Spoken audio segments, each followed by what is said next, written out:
মেয়ে, তুমি কি অন্ধ হয়ে গেছো? চোখে দেখো না? তুমি কি করে গাড়িতে দাগ ফেলাইলা? সরি আমি সত্যি অন্ধ, আমি চোখে দেখি না। কি সুন্দর একটি মেয়ে অন্ধ, কিভাবে সম্ভব? আর কি বলি এখন একে? আরে কানার বাচ্চা কানা, মেয়েটা আমাদের এত দামি গাড়িতে দাগ ফেলে দিয়েছে, তোমাকে আমরা পুলিশে দিব, বুঝছো? আরে দাঁড়া, ডোন্ট মাইন্ড, তুমি রাগ করো না। আপনাদের ক্ষয়ক্ষতি কত টাকা রয়েছে আমি দিয়ে দিচ্ছি, পুলিশ ডাকবেন না প্লিজ। তোমরা যদি আল্লাহর এনাম থেকে ভালোবেসে থাকো, এই চ্যানেলটিকে লাইক শেয়ার সাবস্ক্রাইব করে দাও। আরে না, পাগল হয়েছেন, আমাদের ক্ষতিপূরণ দিতে হবে না। সত্যি আমাকে ক্ষতিপূরণ দিতে হবে না আপনাদের?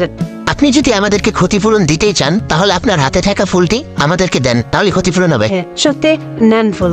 আচ্ছা দেন ফুল। ফুলগুলি অনেক সুন্দর, আপনি কোথা থেকে নিয়ে আসতেন? অনেক সুন্দর সুগন্ধ। এই ফুল তো আমার হাতে মানায় না, এই ফুল ফুলের হাতে মানায়। নেন, আপনি ফুল রাখেন। এই ছেলেটি অনেক ইমপ্রেসিভ কথা বলে, এই কথাতে তো আমি ইমপ্রেস হয়ে গেছি। আমি যদি ছেলেটিকে দেখতে পারতাম তো আমার কত ভালো হইতো। কি রে, তুই মেয়েটিকে কিছু বললি না? সে আমাদের এত বড় ক্ষতি করে গেল গাড়ির, আর আমাদের গাড়ির দাম কত